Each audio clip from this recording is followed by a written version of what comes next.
سجاد علیہ السلام کی دعا کے بقول وہ رب الارباب، وہ مالک کل، وہ احسن الخالقین، وہ خیر الرازقین فرما یہ رہا ہے یا ایھا الذین، اے وہ لوگو، اے وہ ہستیوں، اے کہنے دیجئے کہ تمام تر ذی روح اور ذی شعور مخلوق، یا ایھا الذین چلیں، کیونکہ بظاہراً ہم اس وقت بیٹھے ہیں آدمیوں میں، تو اسی کو استعارہ لیتے ہوئے گفتگو کا آغاز کرتے ہیں کہ لاکھ بار شکر ہے مالک کائنات کا کہ اس نے ہماری روح کو قالب آدم کے لیے منتخب کیا،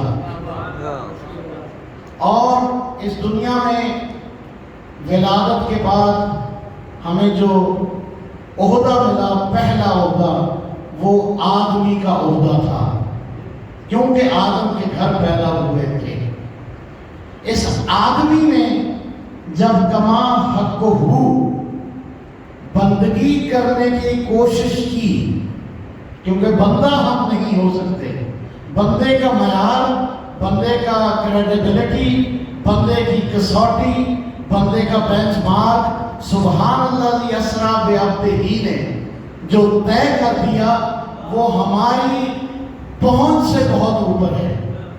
اور پھر جب مولا کائنات نے کہا انا عبد من عبید محمد، تو طے ہو گیا کہ عبد ہونا خود آدمی کے لیے ایک معراج ہے۔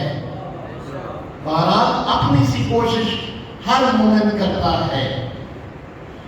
یہ عبودیت، عبدیت اور بندگی، اس کا لطف یہ ہے کہ ہم آدمی کے بعد بندہ کہلانے لگے۔ دوسرا عہدہ اس کائنات میں جس سے ہم سرفراز ہوئے، بڑی عمومی سی بات ہے کہ خواتین پنجابی میں جب تعارف کراتی ہیں اپنے شوہر نامدار کا تو کہتی ہیں اے میرا بندہ ہے۔ تو اب یہیں سے اندازہ لگا لیجئے جو جس کا بندہ ہو اسے اس کی کتنی ماننا چاہیے۔ تو یہ بندگی کے تحت جو دوسرا عہدہ بندہ ہونے کا ملا، اس الذی کو، یا ایھا الذین میں سے ایک فرد کو، اس نے جب غیر مشروط اور باوفا پھر پرخلوص انس کا مظاہرہ کیا اللہ کی تمام تر مخلوقات کے ساتھ، وہ خواہ نباتات ہوں، جمادات ہوں، حیوانات ہوں، جو بھی ہوں، جب اس نے غیر مشروط باوفا پرخلوص انس کا مظاہرہ کیا تو پھر اسے تیسرا عہدہ ملا انس کے مادے سے انسان ہونے کا۔ یہ ہے یا ایھا الذین کی منزل کہ آدمی پیدا ہوئے، بندگی کرنے کی کوشش کرتے ہوئے بندہ کہلائے، ٹوٹے پھوٹے جیسے بھی ہیں، اور پھر اس بندے میں سے وہ انسان نکلے گا جو غیر مشروط پرخلوص باوفا انداز میں انس کا مظاہرہ کرتے ہوئے اپنے متعلقات کے ساتھ وہ انسان کہلائے۔ تو یہ تین کسوٹیاں ہیں جن پہ پورا اترنا ہے، اور یہی فلاح ہے، یہی وہ پہلا پیغام ہے جو کل انبیاء دیتے رہے، حتیٰ کہ خاتم النبیین صلی اللہ علیہ وآلہ وسلم کہ قولوا لا الہ الا اللہ وتفلحوا، کہ لا الہ الا اللہ کہو اور فلاح پا جاؤ۔ یہ فلاح ہے کیا؟ اسی پہ کچھ لحظے گفتگو دیکھتے ہیں۔ یا ایھا الذین آمنوا، اے وہ لوگو جو ایمان لائے، ظاہری ترجمہ ہے، ظاہری تجلی ہے، یا ایھا الذین آمنوا، اے وہ لوگوں جو ایمان لائے. اب تھوڑا سا ذرا مجھے کروٹ لے لینے دیجیے اور مجھے خندق پہنچنے دیں تو پھر مجھے ایک فرمان سنائی دے گا کہ برز الایمان کلو الی الکفر کلے، کہ آج کل کا کل ایمان کل کے کل کفر پر آن پڑا ہے. اب یہ حدیث ہے، کوئی ضعیف یا وضعی روایت نہیں، یہ حدیث ہے.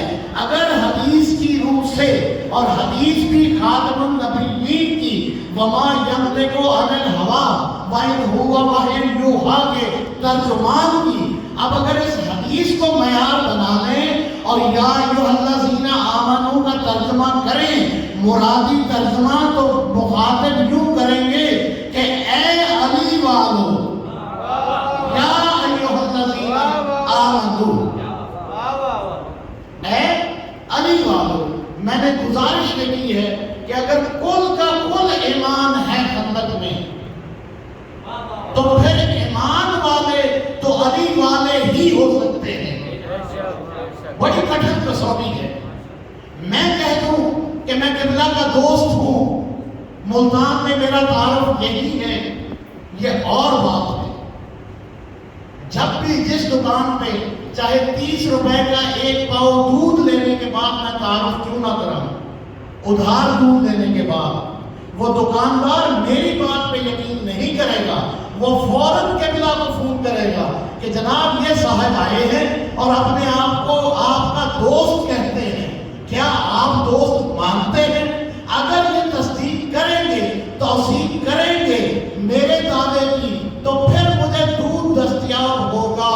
تو میں لاکھ اپنے آپ کو علی والا کہتا رہوں جب تک خود علی نہیں کہے گا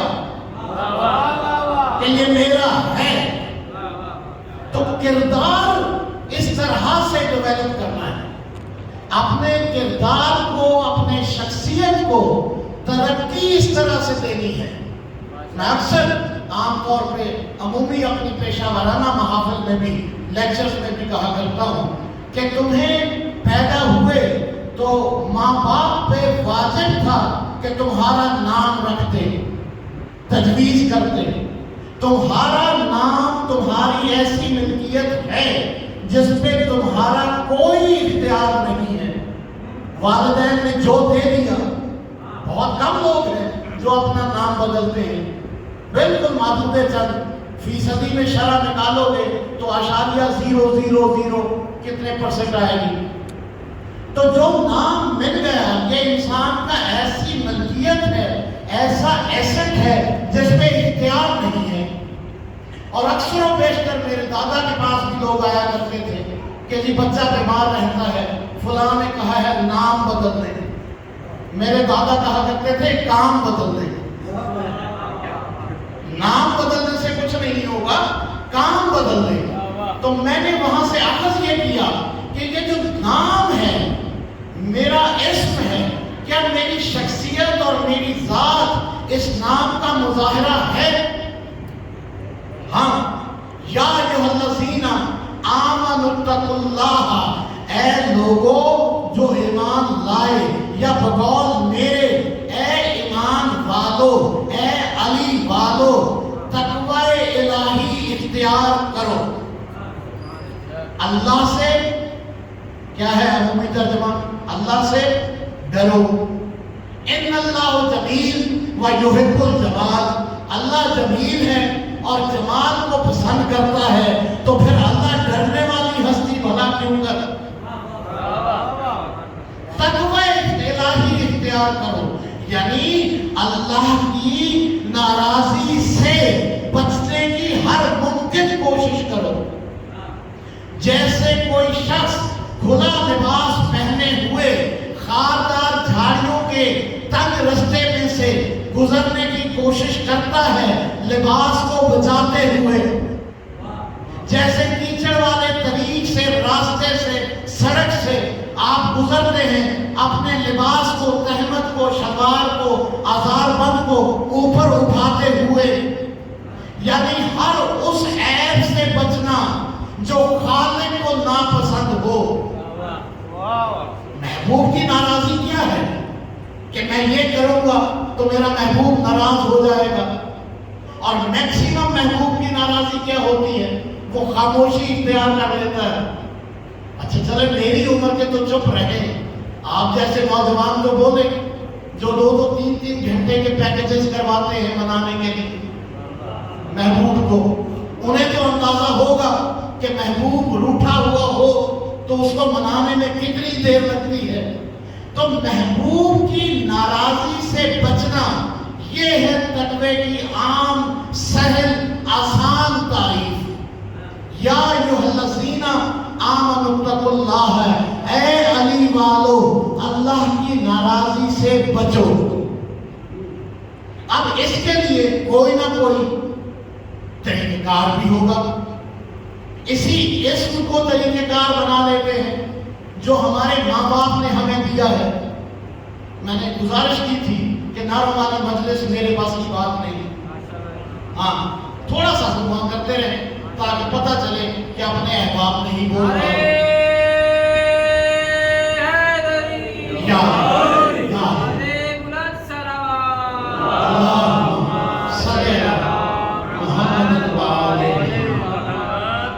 اب فرض کیا میرا کال نیم یعنی بلایا جانے والا نام حسین ہے. ایک طرح آج کی مجلس کے بعد نوٹ بک اٹھائیے گا. کوشش کیجئے گا، ایسی مجالس ہم کم ہوتی ہیں. جا کے نوٹ بک اٹھائیے گا. اس نوٹ بک پہ اپنے کال نیم کے ہجے بنا کے لکھیے گا. جیسے میں لکھوں ہے، پھر لکھوں سین، پھر لکھوں یہ، پھر لکھوں نون. آپ بھی لکھیے گا. یہ میں آپ سے وعدہ لے رہا ہوں کہ آپ کریں گے. جب یہ لکھنے حروف تو ان کے سامنے ایک بہترین لفظ جو آپ کی لغت میں ووکیبلری میں ہے، بہترین لفظ مثال کے طور پہ ہے سے حلوہ بھی ہے، ہے سے حلم بھی ہے. جو مناسب سمجھیں. حلوہ زیادہ اچھا لگتا ہو حلوہ لکھ لیجیے، حلم زیادہ لگتا ہو اچھا تو حلم لکھ لیجیے. یہ اپنے حروف سے، حروف تہجی سے اپنے نام کے الفاظ ترتیب دیں. اور الفاظ ترتیب دینے کے بعد جو بھی 4-5 لفظ بنے تو پھر کیجئے یہ کہ آپ ان الفاظ سے ایک جملہ بنائیں جس میں تمام الفاظ آتے ہوں. جملہ بے شک 2.5 لائنوں کا ہو، آدھی لائن کا ہو، ایک پیراگراف کا ہو، مگر جملہ ایک ہو. شرط یہ ہے کہ تمام وہ الفاظ اس میں شامل ہوں. پھر وہ جو جملہ لکھ لیں اگلے 3 ماہ کوشش کریں کہ اس جملے پر ایمان لے آئیں گے. اب آپ دیکھیں گے کہ آپ کے نام کا اثر آپ کی شخصیت میں آئینہ دار ہو گیا ہے. اسے کہتے ہیں اسم بامسمہ ہونا. یہ ذرا ایکسرسائز کیجئے گا. بڑوں سے تو نہیں حکمت کہہ سکتا مگر آپ اپنے چھوٹے بچوں سے، بیٹوں سے، چھوٹے بھائیوں سے ذرا آج یہ ایکسرسائز کر کے دیکھنا. 3 مہینے بعد یہی ایکسرسائز کچھ اور الفاظ کے ساتھ دہرائیے گا. 12 مہینوں میں یہ ایکسرسائز 4 دفعہ کیجئے گا. یہ مشق سال میں جب 4 دفعہ کریں گے تو 1 سال بعد وہ تبدیلی آ چکی ہوگی جس تبدیلی کا بڑے بڑے نام لیتے رہے. عظمت امیر المومنین بلند تر صلوات اللہم صلی علی محمد وآل محمد. یہ ہے وہ تقوی الہی اپنی شخصیت سے. پھر آپ ایمان کی طرف متوجہ ہوں گے. ایمان کیا ہے؟ کسی کو تسلیم کرنا، تسلیم کرنے کے بعد یہ یقین کرنا کہ میرے لیے اس ایمان کا جو مادہ ہے امن، اس کی جگہ یہی ہے. اور پھر سر تسلیم خم کرتے ہوئے جیسے وہ کہے ویسے کرتے چلے جانا، یہ ہے ایمان لانا. یا ایھا الذین آمنوا صرف اقرار باللسان ہی کافی نہیں ہے، تصدیق بالقلب لازمہ ہے اس کا. ارے اگر کوئی آپ سے پوچھے کیا آپ مسلمان ہیں تو کیا کہیں گے؟ اشہد اللہ الہ الا اللہ وحدہ لا شریک لہ واشہد ان محمدا عبدہ ورسولہ واشہد ان علی ولی اللہ، اور جیسے بھی آپ پھر چلتے رہیے، یہ آپ کا تقویٰ ہے، یہی کہیں گے نا۔ اب یہ کیا ہے؟ یہ ہے اقرار باللسان، یہ زبان سے اقرار ہے۔ اب تصدیق بالقلب کیسے کریں گے؟ ایمان کے حصے تو دو ہیں، ایک اقرار باللسان، دوسرا تصدیق بالقلب۔ اقرار باللسان آپ نے لا الہ الا اللہ محمد الرسول اللہ علی ولی اللہ سنا دیا۔ اب وہ صاحب کہتے ہیں کہ یہ جو دوسری آپ نے مجھے صلاح دی ہے تصدیق بالقلب والی، کیسے ممکن ہے؟ جب تک آپ کا عمل یہ ظاہر نہیں کرے گا کہ جو آپ نے اقرار کیا ہے وہی آپ عمل کر رہے ہیں، تب تک تصدیق بالقلب ممکن نہیں ہے۔ آپ لاکھ کہتے رہیں کہ میں دل سے مانتا ہوں، میں دل سے تصدیق کرتا ہوں کہ اللہ ایک ہے، محمد اس کے رسول ہے، علی اس کا ولی ہے، آگے سامنے والا یہی کہے گا کہ بھیا یہی اقرار ہی کر رہے تھے، اقرار باللسان ہی تو ہے، پہلے عربی میں تھا اب اردو میں کر رہے ہو، تصدیق بالقلب تو نہیں ہے۔ تصدیق بالقلب ہوگی کب؟ جیسے ایک بزرگ آئے کہنے لگے مولا امام جعفر صادق علیہ السلام، اللہم صلی علی محمد وآلہ، کہنے لگے آقا تبلیغ کے لیے جانا چاہتا ہوں۔ انہوں نے کہا ضرورت نہیں ہے، مڑ گئے۔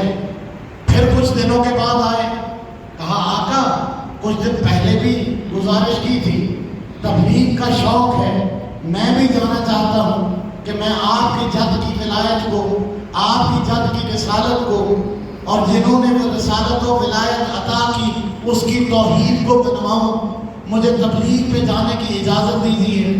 آپ نے کہا ضرورت نہیں۔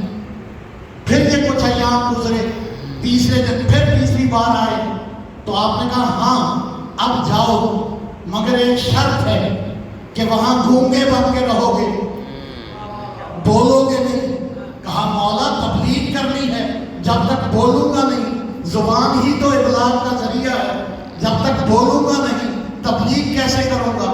انہوں نے کہا یہی تو تبلیغ ہے کہ بولنا نہیں، کردار اور عمل سے ایسے تم اپنے آپ کو ظاہر کرو کہ لوگ تم سے آ کے پوچھیں تمہارے ہادی کون ہے۔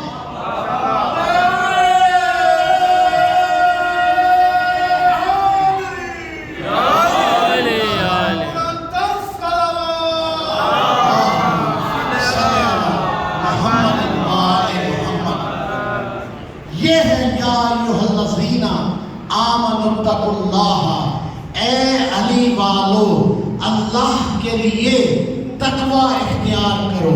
قالت الاعراب، یہ گوار کہتے ہیں، ترجمہ یہی کیا جاتا ہے، دیہاتی کہتے ہیں، پینڈو کہتے ہیں۔ کسی دیہاتی کے سامنے یہ ترجمہ کر کے دیکھو، اس کے پاس ایک 4 فٹ کی ڈانگ ہوتی ہے اور ڈانگ کے ایک سائڈ پہ تانبے کا سم لگا ہوتا ہے اور وہ اس ڈانگ کو ٹمب کہتا ہے۔ اسے ذرا ترجمہ کرو، اے پینڈو، قالت الاعراب، پینڈو نے کہا، دیہاتیوں نے کہا، اگر وہ ٹمب سر پہ نہ تھے مارے۔ قالت الاعراب، علم کے بے بس جاہلوں نے، گواروں نے کہا آمنا، ہم ایمان لائے۔ ان سے کہہ دیجئے تم ایمان نہیں لائے، تم فقط اسلام لائے ہو، ولیکن قولوا اسلمنا، ایمان تو ابھی تمہارے دلوں میں داخل ہوا ہی نہیں۔ آؤ اس کا مظاہرہ مسجد نبوی میں دیکھتے ہیں۔ مسلمانوں کے ایک بہت بزرگ وہ فرماتے ہیں یا رسول اللہ یہ صراط مستقیم دکھا دیجئے، اہدنا الصراط المستقیم، یہ صراط مستقیم دکھائیے، یہ صراط مستقیم دکھائیے۔ 9 بار اٹھ کھڑے ہوئے، 9 بار بٹھا دیے گئے، کیونکہ نبی کو انتظار تھا، جیسے ہمیں انتظار ہے کسی کے ظہور کا۔ ایسا ہی نبی کو انتظار تھا کہ وہ ایک دروازہ جو کھلا رکھوایا ہے وہاں سے وہ ظاہر ہو، اور وہ ظاہر ہوا۔ آپ نے کہا بابا جی آپ پوچھئے، کیا پوچھ رہے تھے؟ یا رسول اللہ اہدنا الصراط المستقیم۔ آپ نے کہا ادھر دیکھو، اِنَّا ھَذَا عَلِیٌّ الصِّرَاطِ مستقیمہ، یہ میرا علی میرا سیدھا راستہ ہے۔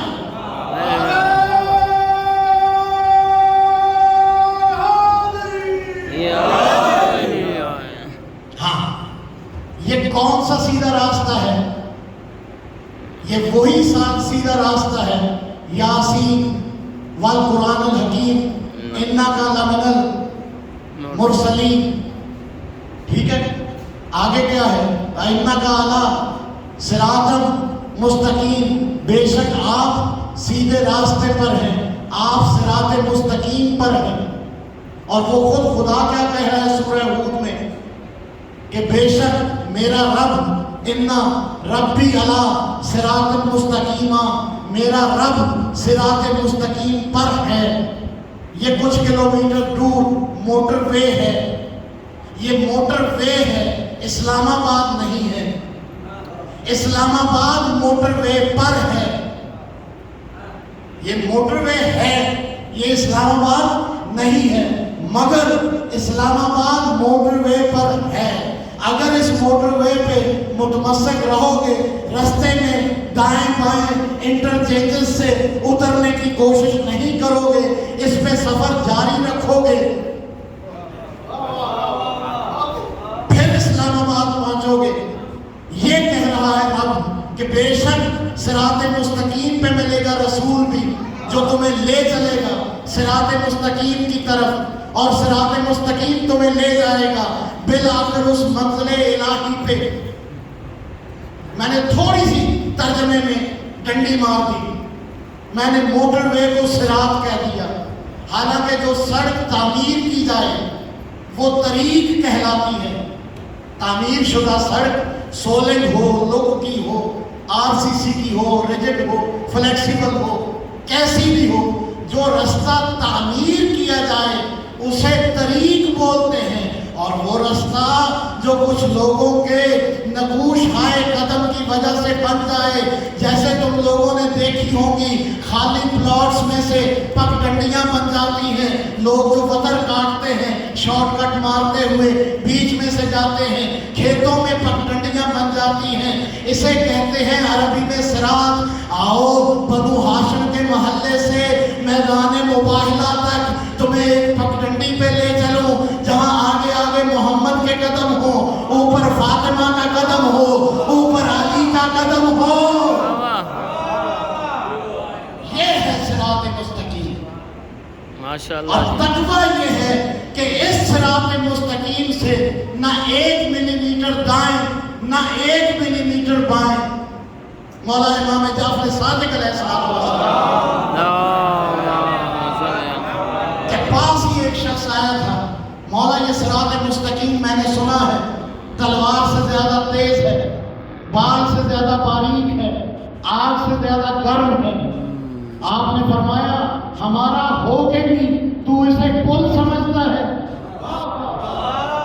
یہ میرے جد علی کی ولایت ہے جو اتنی باریک ہے، اتنی گرم ہے، اتنی تیز ہے کہ اس پہ ذرا سی لفظیں صلوات پڑھیں گے محمد۔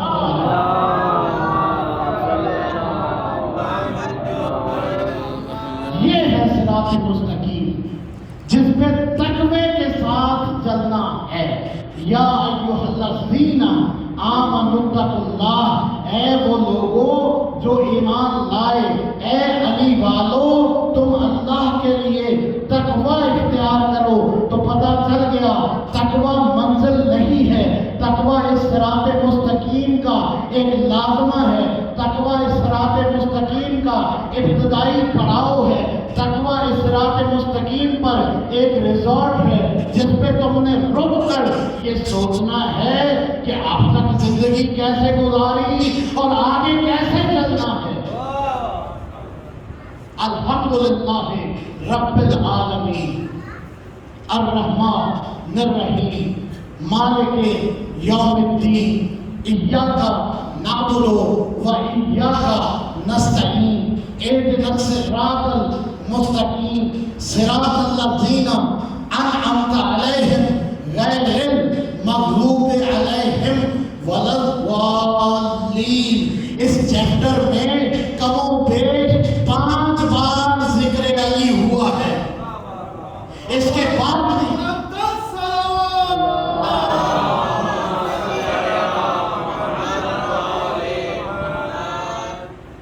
صراط مستقیم انعمت علیہم نعمت تمام غیر المغضوب علیہم غیر فرار حیدر کرار۔ بسم اللہ پڑھے تو پاک ہے، نقطہ بسم اللہ بائے بسم اللہ کا نقطہ علی۔ اگر اتنی بار علی علی کرنے کے بعد بھی علی والوں نے نماز میں علی کے ذکر پہ جھگڑنا ہے تو پھر علی ہی پوچھے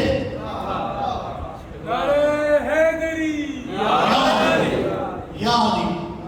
مجھے تو سمجھ نہیں آتی ہو کیا گیا ہے، یہ اخباری کو اسملی، یہ غالی کو مکسر۔ بھیا پوری کائنات کو علی کے نام پہ اکٹھا کرنے والا علی العظیم تم سے ہرگز یہ برداشت نہیں کرتا کہ تم علی کے نام پر بکھر جاؤ۔ واہ واہ، ہاں بہت ضروری ہے یہ پیغام دینا۔ اگر علی کے نام پہ پبلک کو اکٹھا نہ کرنا ہوتا تو لوگ آلریڈی جمع تھے حج پہ، آخری حج تھا، حجۃ الوداع کا خطبہ تھا، اسی نبی نے دیا تھا، چاہتے تو وہی کہہ دیتے مگر نہیں، وہاں سے روانہ کیا، روانہ کر کے ایک جگہ پہ آگے روکا، روک کر لوگوں کو جمع کیا، جمع کرنے کے بعد 3 دن تک انتظار کیا کہ زمانے کی ہر رت آ جائے، ہوا فضا سب آ جائے، دھوپ چھاؤں سب آ جائے، دن رات سب آ جائے، بادل سب آ جائے، سب کے سب جب جمع ہو گئے تو ایک مقصد غدیر کا یہ بھی تھا کہ من کنت مولا فہذا علی مولا کا مقصد لوگوں کو جمع کرنا ہے، اجاڑنا نہیں۔ ماشاءاللہ جی۔ اتنا اہتمام کرنے کے بعد نبی نے فرمایا من کنت مولا فہذا علی مولا۔ یہ عدل نبی تھا، یہ عدل نبی تھا، وگرنہ کہہ سکتے تھے مسجد الحرام میں خانہ کعبہ کے پاس خطبہ دیتے ہوئے، مقام ابراہیم پہ کھڑے ہوئے، حجر اسود پہ قیام کرتے ہوئے، 20 مقام ایسے تھے جہاں پہ آپ فرما سکتے تھے من کنت مولا۔ بھلا علی مولود کعبہ کی ولادت گاہ سے بڑی اور کون سی جگہ تھی من کنت مولا کے قیام کی؟ مگر بلایا لوگوں کو، اکٹھا کیا، جمع کیا تاکہ پیغام یہ جا سکے کہ علی آج بھی نقطہ اتحاد ہے۔ پیغام دیجیے نوجوانوں، یہ آپ پہ حق بنتا ہے، خاص طور پر ہماری نسل کا، ہماری اگلی نسل پہ حق بنتا ہے کہ آپ لوگوں کو پیغام دیں، اور جس علی کے نام پہ ہم اکٹھے تھے، جو علی ہماری پہچان ہے، تھا، رہے گا، اس پہ ہم اکٹھے رہے۔ جو بھی آئے، خطیب ہو، ذاکر ہو، مومن ہو، مولائی ہو، ملنگ ہو، موالی ہو، جو بھی ہو، جس کا بھی یہ تعلی ہے کہ چیلنج ہے کہ میں ٹھیک ہوں۔ دیکھیے جب بھی کانفلکٹ ہوتا ہے، جب بھی تنازع ہوتا ہے، وَإِن تَنَازَعْتُمْ پڑھا ہوا ہے نا آپ نے، اطیعوا اللہ واطیعوا الرسول وَأُولِي الْأَمْرِ مِنْکُمْ فَإِن تَنَازَعْتُمْ۔ کبھی کوئی تنازع ہو جائے، کبھی کوئی جھگڑا ہو جائے تو پلٹنا کس کی طرف ہے؟ اولی الامر کی طرف۔ تو جب بھی جھگڑا ہو جائے کسی اولی الامر کے نام پہ ہی ہو جائے، کیونکہ یہ تو بحث و مباحثہ سلمان اور کپر میں بھی چلتا رہا ہے، بھوزن اور سب میں چلتا رہا ہے، کہاں نہیں ہوا یہ مباحثہ؟ اپنے مولا پہ گفتگو، غلط کہتا ہے جو کہتا ہے کہ علی کو سوچو مت، علی کو مانو۔ علی کو سوچنا ہی علی کو ماننا ہے۔ علی کو سوچو گے تو وہ علی العظیم تمہاری سوچوں کو علی الحکیم کے لیے علی کر دے گا۔ واہ واہ واہ،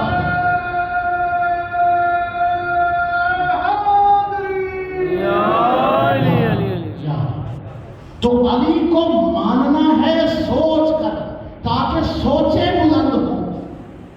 یہ جو اجتماع کیا گیا غدیر میں، مقصد کیا تھا کہ سب کے سب جمع ہو جائیں اور عدل کے ساتھ گفتگو کی جائے۔